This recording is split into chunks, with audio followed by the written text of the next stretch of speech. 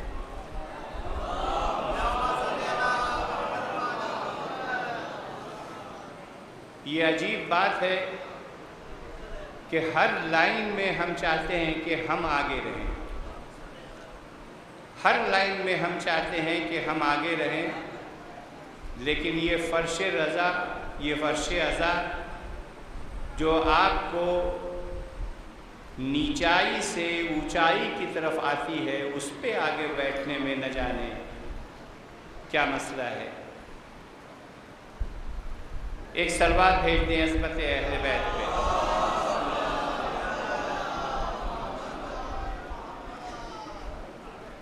ماشاء اللہ لا حول ولا قوة الا باللہ العلی العظیم، حسبنا اللہ ونعم الوکیل، نعم المولا ونعم النصیر۔ اعوذ باللہ من الشیطان اللعین الرجیم، بسم اللہ الرحمن الرحیم، وبہ نستعین۔ الحمد للہ رب العالمین، الصلاۃ والسلام علی سید الانبیاء والمرسلین وخاتم النبیین ورحمۃ للعالمین، المخاطب بطٰہٰ ویاسین، سیدنا ونبینا وشفیع ذنوبنا وطبیب نفوسنا وحبیب قلوبنا، مولانا ومولد الثقلین جد الحسن والحسین ابی القاسم محمد وعلی اہل بیتہ طیبین الطاہرین المعصومین، ولعنۃ اللہ علی اعدائہم قتلتہم وغاصب حقوقہم ومنکر فضائلہم اجمعین، من یومنا ھذا الی یوم الدین، اما بعد، فقد قال اللہ تبارک و تعالی فی کتابہ المبین، وہو اصدق الصادقین، وقولہ الحق، کل نفس ذائقۃ الموت، وَنَبْلُوَكُمْ بِالشَّرِّ وَالْخَيْرِ وَالْفِتْنَةِ وَفِتْنَةً إِلَيْنَا تُرْجَعُونَ۔ صلوات۔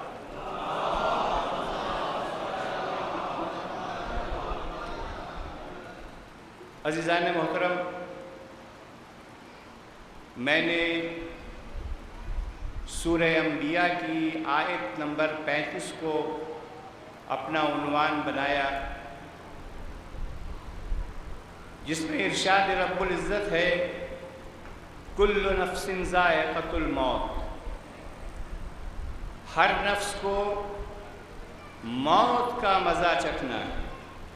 کل نفس ذائقۃ الموت، وَنَبْلُوَكُمْ بالشر والخیر والفتنہ، اور ہم تمہیں آزمائیں گے، تمہارا امتحان لیں گے، شر کے ذریعے، خیر کے ذریعے اور فتنے کے ذریعے۔ وَإِلَيْكُمْ، تو فتنے کے ذریعے، وَإِلَيْنَا تُرْجَعُونَ، اور تم ہماری بارگاہ میں پلٹائے جاؤ گے۔ موت ایک ایسی حقیقت کا نام ہے کہ جو خالق موت کو نہیں مانتے وہ بھی موت کو مانتے ہیں۔ دنیا کی ہر بات میں اختلاف ہے، مذاہب کے سارے فرقوں میں اختلاف ہے، فقہی اختلاف ہے، اصولی اختلافات ہیں، لیکن موت پہ کسی فرقے میں اختلاف نہیں ہے۔ کوئی یہ کہنے والا نہیں ہے کہ ہمیں موت نہیں آئے گی، ہم نہیں مریں گے، ہم زندگی بھر مریں گے۔ لیکن ایک فرق ہے، بہت باریک بات میں آپ کے سامنے رکھنا چاہتا ہوں کہ ایک فرق ہے۔ کہیں قرآن نے کہا اِنَّا لِلَّهِ وَإِنَّا إِلَيْهِ رَاجِعُونَ، ہم اللہ کے لیے ہیں اور اللہ کی طرف پلٹ کر جانے والے ہیں۔ کہیں کہا وَإِلَيْهِ تُرْجَعُونَ، تم ہماری طرف پلٹائے جاؤ گے۔ دونوں میں فرق آپ نے محسوس کیا؟ ایک نے کہا ہم اللہ کی طرف سے آئے ہیں اور اللہ کی طرف واپس ہو جائیں گے۔ اس کا مطلب یہ ہے کہ اِنَّا لِلَّهِ وَإِنَّا إِلَيْهِ رَاجِعُونَ کہنا اس بات کی تیاری ہے کہ ہم ذہنی طور پر موت کے لیے آمادہ ہیں، ہم ذہنی طور پر عملی طور پر موت کے لیے آزمادہ ہیں۔ اس لیے کہا جا رہا ہے اِنَّا لِلَّهِ وَإِنَّا إِلَيْهِ رَاجِعُونَ۔ لیکن جب قرآن نے کہیں کہا ثُمَّ إِلَيْنَا تَرْجَعُونَ وَإِلَيْكُمْ تَرْجَعُونَ، تم ہماری طرف پلٹائے جاؤ گے، اس کا مطلب یہ ہوا کہ تم راضی رہو یا ناراض رہو، تم نے موت کے لیے محنت، موت کے لیے کوئی خزانہ اللہ کے پاس رکھا کہ نہیں، اعمال رکھے کہ نہیں، تم جس حال میں رہو، موت کو پسند کرو یا موت کو ناپسند کرو، لیکن تم اللہ کی طرف پلٹائے جاؤ گے۔ اس کا مطلب یہ ہے کہ جن کی زبان پر اِنَّا لِلَّهِ ہے وہ موت کے لیے تیار رہتے ہیں، اور جن کی زبان پر اِنَّا لِلَّهِ نہیں ہوتا ہے انہیں واپس پلٹایا جاتا ہے۔ خوشی سے جانے کا موقع اور ہوتا ہے، زبردستی لے جانے کا انجام اور ہوتا ہے۔ ایک صلوات بھیج دیں محمد و آل محمد۔ کل نفس ذائقۃ الموت،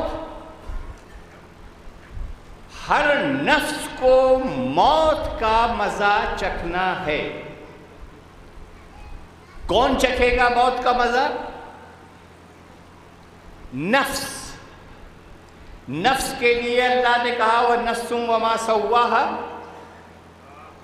اس نفس کو میں نے سنوارا ہے، میں نے بنایا ہے، وَفُجُورُهَا وَتَقْوَاهَا، اس کے بعد اس نفس کے اندر میں نے فسق و فجور بھی رکھا ہے اور تقوی بھی رکھا ہے۔ اب فسق و فجور والے ہو جاؤ یا تقوی والے ہو جاؤ، اللہ نے تمہیں آزاد چھوڑ دیا ہے۔ اور کیا تو موت کا مزہ چکھے گا نفس۔ تو ان دونوں میں ختم کون ہوگا؟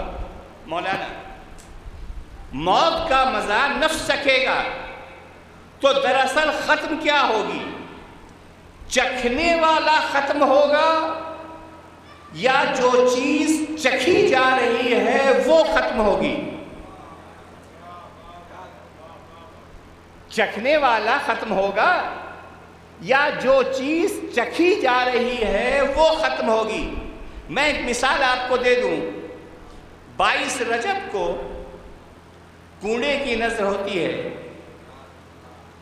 مومنین جاتے ہیں اور پوری کو چکھتے ہیں۔ تو اب بتائیے مومنین چکھ کے ختم ہو گئے یا نظر کے لیے جو سامان بنایا گیا تھا وہ ختم ہو گیا؟ اکثر جگہوں پر دیکھا جاتا ہے کہ دروازے سے پلٹا دیا جاتا ہے کہ بھائی نظر ختم ہو گئی۔ غور فرمایا، قرآن نے کہا کل نفس ذائقۃ الموت، ہر نفس کو موت کا مزہ چکھنا ہے، تو اس کا مطلب جو ختم ہوگی ہمیشہ ہمیشہ کے لیے وہ ہے موت، اور نفس زندہ رہے گا ہمیشہ اور ہمیشہ کے لیے۔ اب یہ تو اپنی فکر کی بات ہے، اپنی بصیرت اور بصارت کی بات ہے، اپنی تیاری کی بات ہے، توفیق الہی کی بات ہے کہ کوئی اپنا نفس بن کر رہے اور کوئی نفس اللہ بن کر رہے۔ جو اپنا نفس بن کر رہے گا وہ بھی زندہ رہے گا، جو نفس اللہ بن کر رہے گا وہ اس کی مدد کے لیے زندہ رہے گا۔ ایک صلوات بھیجیں محمد وآل محمد۔ دیکھیے انسانی زندگی کے عموماً 4 دور ہوتے ہیں، 4 دور عموماً انسانی زندگی کے: بچپنا، جوانی، بڑھاپا اور موت۔ یہی ہے نا مولانا؟ عموماً لوگ جو بزرگ ہو گئے انہوں نے کتنے دور دیکھے؟ 4 دور۔ بچپنا آیا، بچپنے کے بعد جوانی آئی، جوانی کے بعد بڑھاپا آیا، بڑھاپے میں موت آئی۔ تو 4 دور دیکھے۔ لیکن ہم نے اور آپ نے اس دنیا میں کسی نے یہ نہیں کہا کہ بچپنا حق ہے۔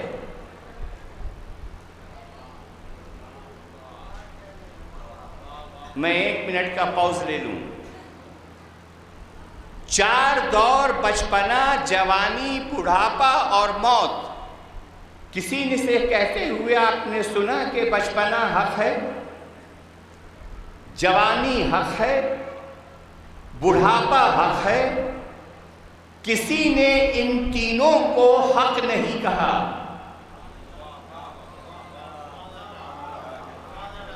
کسی نے ان تینوں دور کو حق نہیں کہا۔ نہ بچپنے کو حق کہا، نہ جوانی کو حق کہا، اور نہ بڑھاپے کو حق کہا۔ چوتھے نمبر پر جو آئی، جو چوتھے نمبر پر آئی اسے حق کہا۔ تو پتہ یہ چلا کہ نگاہ شریعت میں، تاریخ اسلام میں 3 کو حق نہیں کہا گیا، جو چوتھے نمبر پر آیا ہے اسی کو حق کہا گیا ہے۔ اور عزیزو، اس چوتھے نمبر سے میری مراد موت ہے۔ آپ کے فکر کی ضبط کا ذمہ دار میں نہیں ہوں کہ آپ کیا سوچ کر خوش ہو رہے ہیں۔ چوتھے نمبر پر جو آیا اسے موت کہتے ہیں، کیونکہ اسے دنیا کہتی ہے کہ بھائی موت تو برحق ہے، سب نے کہا موت برحق ہے۔ اب مزہ یہ آ گیا کہ ایک حق کے ساتھ خدا نے دوسرے حق کو شامل کر دیا۔ ایک موت برحق، دوسرے ہر مومن کے ساتھ حق کا آنا، یعنی علی کا آنا۔ یا علی انت حق، علی حق کے ساتھ ہے اور حق علی کے ساتھ ہے۔ تو جہاں موت خوشخبری بن کر آئی کہ تمہارے لیے خوشخبری ہے، وہاں ایک اور حق آیا، چوتھا حق آیا، اس کا نام ہے علی ابن ابی طالب۔ اسے اور یہ فقط مسلسل حق پہ قائم رہنے کی وجہ سے، ہر وقت حق کے لیے جان دینے کو تیار رہنے کی وجہ سے، مکمل قانون شریعت پر عمل کرنے والے کو جب اللہ نے حق بنا دیا، رسول نے حق بنا دیا کہ علی ان مال حق و حق ان مال علی، تو اب اللہ نے بھی اپنا سب کچھ علی کے حوالے کر دیا. یا علی آنکھیں تمہاری ہوں گی لیکن عین اللہ ہوگی، زبان تمہاری ہوگی لیکن لسان اللہ ہوگی، چہرہ تمہارا ہوگا لیکن وجہ اللہ ہوگا، ہاتھ تمہارے ہوں گے لیکن ید اللہ ہوگا، نفس تمہارا ہوگا مگر نفس اللہ ہوگا. ایک صلوات بھیج دیں محمد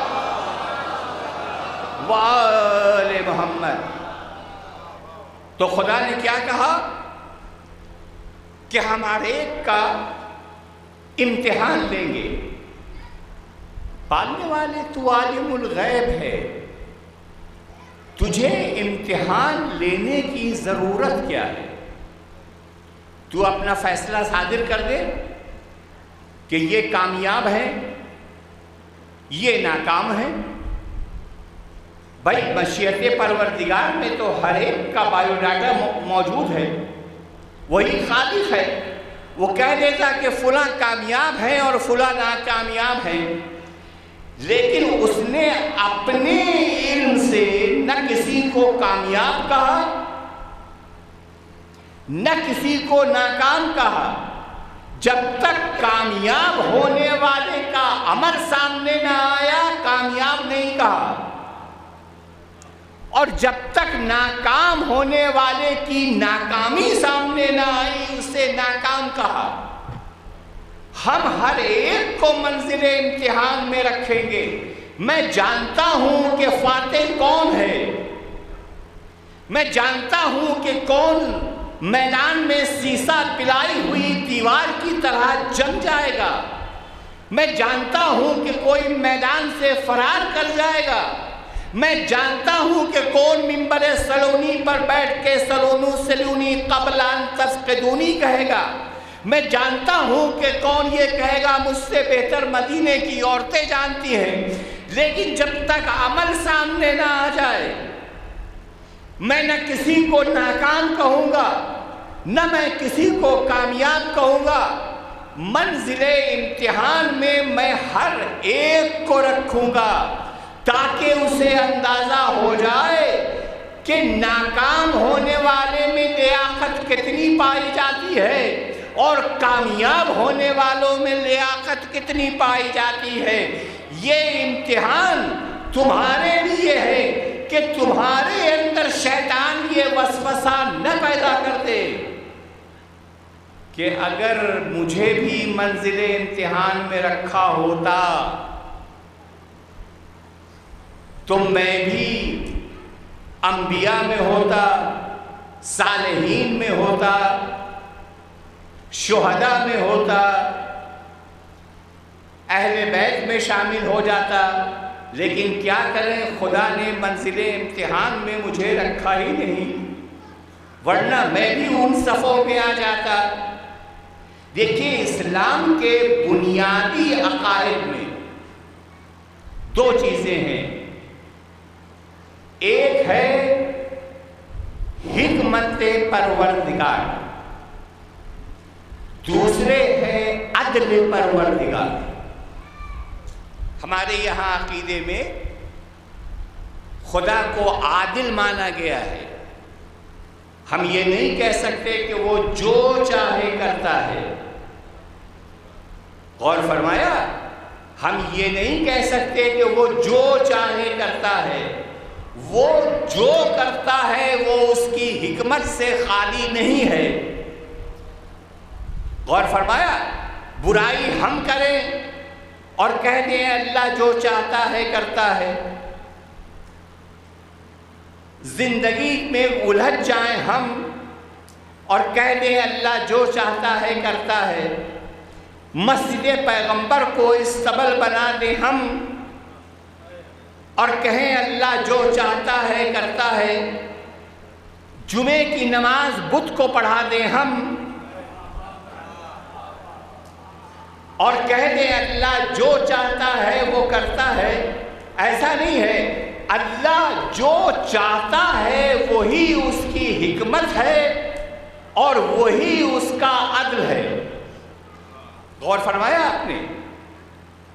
حکمت کا تقاضا یہ ہے کہ ہر ایک کو منزل امتحان میں رکھا جائے تاکہ جو لائق ہیں ان کا کردار ابھر کر سامنے آئے اور جو نالائق ہیں انہیں اپنی حیثیت معلوم ہو جائے کہ اگر مجھے کوئی منصب نہ ملا، عزیزوں میں کھل کر بات نہیں کر رہا ہوں، نالائقوں کو یہ پتہ چل جائے کہ اگر خدا نے مجھے کوئی منصب نہیں دیا تو اس کا مطلب یہ ہے کہ مجھ میں اتنی صلاحیت نہیں تھی کہ میں اس امتحان میں کامیاب ہو جاؤں اور ان مقامات پر پہنچوں جن مقامات پر انبیاء کو اللہ نے رکھا ہے، جن مقام پر مرسلین کو اللہ نے رکھا ہے، جن مقام پر ائمہ کو اللہ نے رکھا ہے، جن مقام پہ صالحین کو اللہ نے رکھا ہے، جن مقام پہ شہداء کو اللہ نے رکھا ہے۔ تو اسی لیے اللہ نے امتحان ان کا بھی لیا جو نالائق تھے اور امتحان ان کا بھی لیا کہ جو لائق تھے، تاکہ ان کی لیاقت سمجھ میں آ جائے اور ان کی نالائقی سمجھ میں آ جائے۔ یہ فلسفہ ہے اللہ کا امتحان لینے کا۔ اچھا، ہمارے یہاں بھی امتحان ہوتا ہے۔ امتحان سے پہلے اگر پرچہ لیک ہو گیا تو امتحان کیا ہوتا ہے؟ کینسل ہو جاتا ہے۔ کیوں؟ کیونکہ جو سوالات آنے والے تھے وہ لیک ہو چکے ہیں۔ کسی بھی ریپوٹیڈ کوریئر کمپنی کو اسی لیے لوگ ایجوکیشن بورڈ چنتی ہے کہ ان کے ذریعے آسانی کے ساتھ اور حفاظت کے ساتھ بڑے بڑے امتحانوں کے سوالات پہنچ جائیں گے، کہیں لیک ہونے کا کوئی سوال نہیں ہے۔ تو جب دنیا کا امتحان ہوتا ہے، دنیا والوں کا امتحان ہوتا ہے، تو امتحان گاہ میں پرچہ ملتا ہے کہ تم سے کیا پوچھا جائے گا۔ امتحان گاہ میں پرچہ ملتا ہے، ایگزامینیشن ہال میں پرچہ ملتا ہے کہ تم سے کیا پوچھا جائے گا۔ لیکن یہ بھی پروردگار عالم کا ایک کرم ہے، ایک احسان ہے کہ اس نے پہلے ہی بتا دیا کہ سوالات کیا ہوں گے۔ غور فرمایا آپ نے؟ اس نے پہلے ہی بتا دیا کہ سوالات کیا ہوں گے۔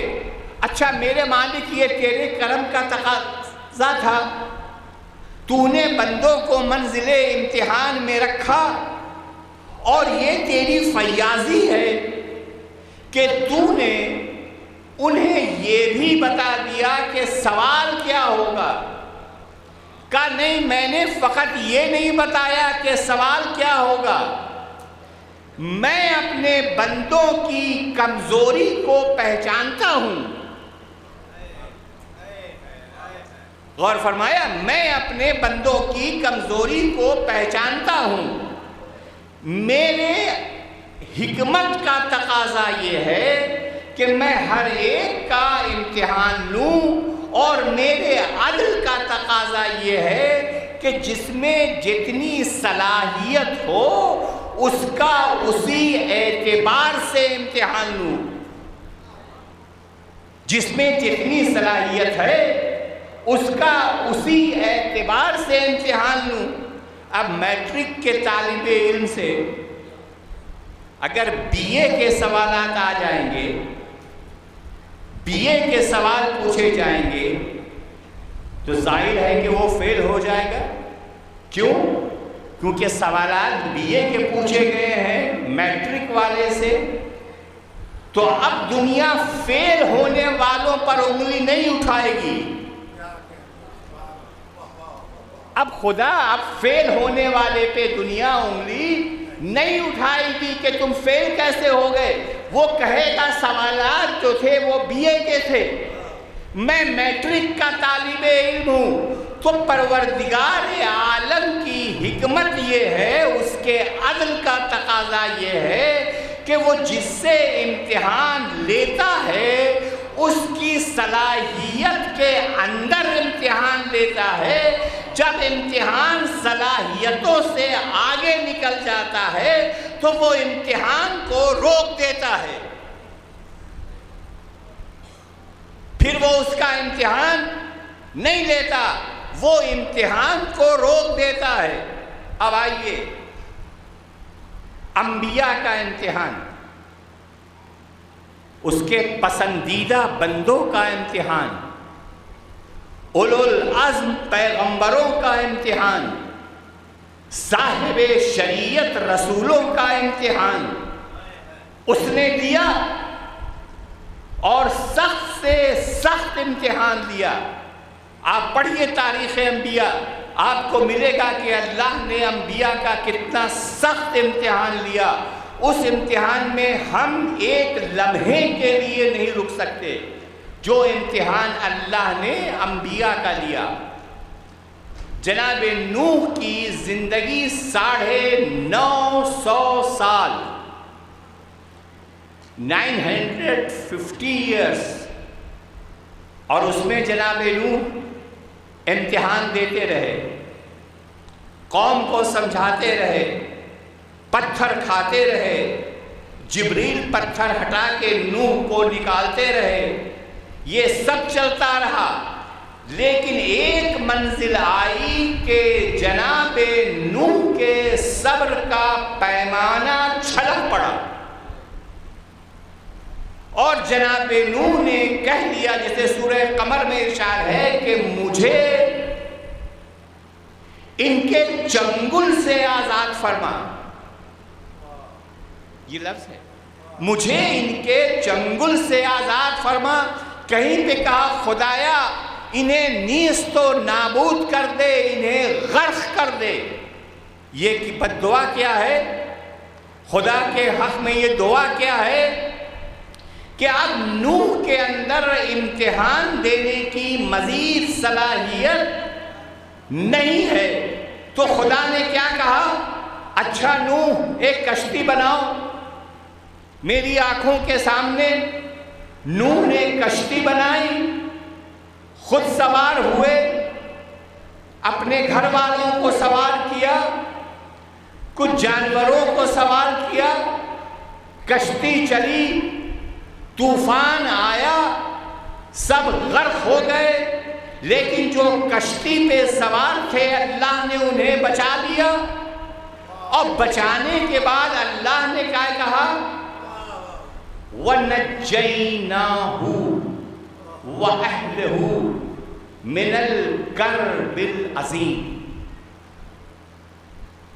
ان جملوں کو یاد رکھیے گا، ہم نے نوح کو اور ان کے خاندان والوں کو، ان کے اہل کو کرب عظیم سے بتایا۔ تو منزل امتحان میں رکھا، سورہ انبیاء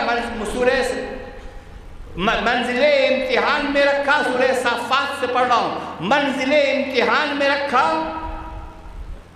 ساری قوموں کو غرق کر دیا، صرف نوح، ان کے اہل اور جو جانور بھی باشعور تھا، جو معرفت نوح رکھتا تھا، وہ باشعور جانور تھا، اسے بچایا۔ بچانے کے بعد کہتا ہے کہ تمہیں پتا ہے کہ میں نے کیا کیا؟ میں نے انہیں کرب عظیم سے بچایا۔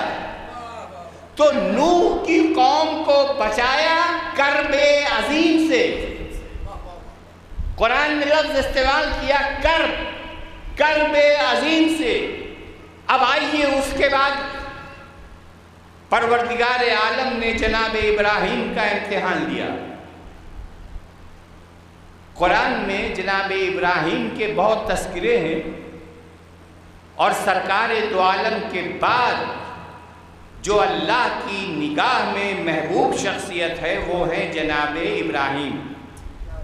انہیں خلیل اللہ کہا گیا اور رسول کو حبیب اللہ کہا گیا۔ غور فرمایا، سب سے زیادہ قریب کون؟ رسول۔ اس سے دور کون؟ ان کے بعد کون؟ خلیل۔ خلیل اور حبیب میں فرق اگر آپ محسوس کرنا چاہتے ہیں تو بیٹھے بیٹھے خلیل کہیے اور پھر حبیب کہیے۔ خلیل جب کہیں گے تو زبان تالو سے ٹکرائے گی۔ عظمت پہچانیے خلیل کی، جب آپ خلیل کہیں گے تو زبان تالو سے ٹکرائے گی، اور جب آپ حبیب کہیں گے تو آواز دل سے نکلے گی۔ یعنی خلیل اور حبیب میں اتنا فرق ہے۔ ایک صلوات بھیجتے ہیں محمد وآل محمد۔ تو سرکار دو عالم کے بعد سب سے عظیم مرتبہ جناب ابراہیم کا، انہیں بھی منزل امتحان میں رکھا۔ 3 طرح کا امتحان جناب ابراہیم سے اللہ نے لیا۔ 3 طرح کا امتحان۔ میں کتنے بجے بیٹھا تھا؟ 12:30 میں بیٹھا تھا نا میں۔ ایک صلوات بھیج دے محمد وآل محمد۔ تو جناب ابراہیم سے 3 طرح کا امتحان اللہ نے دیا۔ پہلا امتحان دیا مال سے، دوسرا امتحان دیا جان سے، تیسرا امتحان لیا اولاد سے۔ قرآن میں یہی کہا ہے کہ ہم تمہیں آزمائیں گے، تھوڑے سے مال کی کمی سے، تھوڑے سے نفوس کی کمی سے، اولاد کی کمی سے ہم تمہیں آزمائیں گے، اور جب تم یہ کامیاب ہو جائیں گے تو اے حبیب ان سے کہہ دو وبشرہم صابرین الذین اذا اصابتہم مصیبۃ قالوا انا للہ وانا الیہ راجعون، کہ جو صبر کرتے ہیں۔ جو امتحان کا جواب کیا ہے؟ جب ہم آپ آزمائیں انہیں تو ہر چیز میں یہ صبر کریں۔ اگر جان کی کمی ہو جائے تو صبر کریں، اگر مال کی کمی ہو جائے تو صبر کریں، اگر اولاد کی کمی ہو جائے تو صبر کریں، ہر حال میں صبر ہے۔ وبشر الصابرین، صبر کرو۔ یہ صبر کیا ہے؟ یہ ہر اس امتحان اور سوالات کا جواب ہے جو اللہ آپ سے لے گا۔ بھوک سے امتحان لے تو صبر، غور فرمایا، جان سے امتحان لے تو صبر، اولاد کی کمی سے امتحان لے تو صبر کرو، اموال میں کمی ہو تو صبر کرو۔ اتنے سارے امتحانات اور ہر کوشچن کا آنسر ہے صبر، اور بشارت ہے صابرین کے لیے، اور ان کے لیے سلام و صلات ہے اللہ کے لیے جو ہر منزل پر صبر کرتے ہیں۔ اگر باپ کی زندگی میں بیٹا مر جائے تو باپ صبر کرے، بیٹے کی زندگی میں باپ گزر جائے تو بیٹے صبر کرے، شوہر کی زندگی میں زوجہ گزر جائے تو شوہر صبر کرے، شوہر کی زوجہ کی زندگی میں شوہر گزر جائے تو زوجہ صبر کرے۔ یعنی ہر ایک مصیبت پر صبر کرو۔ یہ صبر کیا ہے؟ یہ امتحان میں کامیاب ہونے کا راز ہے، اور خدا نے اس سے مدد لینے کا حکم دیا ہے۔ وَاسْتَعِينُوا بِالصَّبْرِ وَالصَّلَاةِ، مدد لو نماز سے اور صبر سے، مدد لو نماز سے اور سب سے وہ بشر الصابرین، آپ بشارت دے دیں صابرین کو۔ رسول بشارت دے رہے ہیں صبر کرنے والوں کو، اب اس سے بڑی گارنٹی کیا ہو سکتی ہے؟ قرآن بشارت دے رہا ہے صبر کرنے والے کو، اس سے بڑی گارنٹی کیا ہو سکتی ہے؟ عزیزان محترم، تو سرکار کا فرمان ہے کہ جتنا سخت امتحان میرا ہوا اتنا سخت امتحان نہ انبیاء کا ہوا، نہ اولیاء کا ہوا، نہ صالحین کا ہوا، کیونکہ انبیاء کی ذات کا امتحان ہوا، ان کی اولاد کا امتحان ہوا، لیکن میرے امتحان کا جو سلسلہ چلا وہ 11 نسلوں تک، 12 نسلوں تک امتحان ہوتا رہا اور سب منزل صبر پہ رہے۔ اب آئیے میں پلٹوں اپنی بات کی طرف کہ جناب ابراہیم کا 3 طرح کا امتحان اللہ نے لیا۔ پہلا امتحان مال سے لیا، دوسرا امتحان خود جناب ابراہیم کی جان سے لیا، تیسرا امتحان جناب ابراہیم کی اولاد سے لیا۔ مال سے امتحان کیسے لیا؟ جناب ابراہیم کے پاس بہت ساری بھیڑیں تھیں، وہ اسے چرایا کرتے تھے۔ دیکھیے اللہ نے نبیوں سے بکریاں اور بھیڑیں چروائی ہیں، خود رسول خدا نے بھیڑیں چرائی ہیں۔ جناب موسیٰ نے وہی مہد کی شرط تھی کہ 7 سال 8 سال بھیڑیں چلاؤ، جناب شعیب نے کہا تھا پھر ہم اپنی دختر سے تمہارا نکاح کر دیں گے۔ تو ہر انبیاء کو زیادہ تر اللہ نے یہ حکم دیا کہ بھیڑیں چلاؤ پہلے، اعلان تبدیل سے پہلے۔ کیوں؟ کیونکہ کوئی بھیڑ ادھر بھاگتی ہے، کوئی ادھر بھاگتی ہے، اس کا کام کیا ہوتا ہے کہ بھاگے ہوئے کو جمع کرے، ایک جگہ جمع کرے، اور جب وہ انسانوں میں تبلیغ کے لیے جائے اور انسان کہے کہ یہ ہمیں کیا تبلیغ کریں گے، یہ ہمیں کیا اکٹھا کر سکتے ہیں، تو مثال بھیڑوں سے دے کہ جب ہم جانوروں کو اکٹھا کر سکتے ہیں تو تم بھی بشکل انسان ہی ہو، اندر سے جو کچھ ہو، لیکن تم بھی بشکل انسان ہی ہو، ہم تمہیں بھی جمع کر لیں گے۔ تو جناب ابراہیم کے پاس بہت ساری بھیڑیں تھیں، وہ چرانے کے لیے نکلے کہ ان کے کانوں میں ایک صدا آئی کہ کوئی نہایت ہی خوش لہن، نہایت ہی خوشگوار آواز میں اللہ کی تسبیح کر رہا ہے۔ سبوح قدوس ربنا ورب الملائکۃ والروح۔ جناب ابراہیم متوجہ ہوئے اس آواز کی طرف، مسلسل یہ آواز آ رہی ہے سبوح قدوس ربنا ورب الملائکۃ والروح۔ چلتے چلتے پہنچے تو دیکھا کہ ایک پتھر پر ایک خوبصورت جوان بیٹھا ہوا تسبیح پروردگار کر رہا ہے۔ سنیے، یہ مال سے امتحان ہے۔ کہا بھائی تمہاری آواز تو بہت اچھی ہے، کیا ایک بار تم اور میرے لیے پڑھ سکتے ہو؟ اس نے کہا ہاں آپ کے لیے پڑھ دوں گا، لیکن فری نہیں پڑھوں گا۔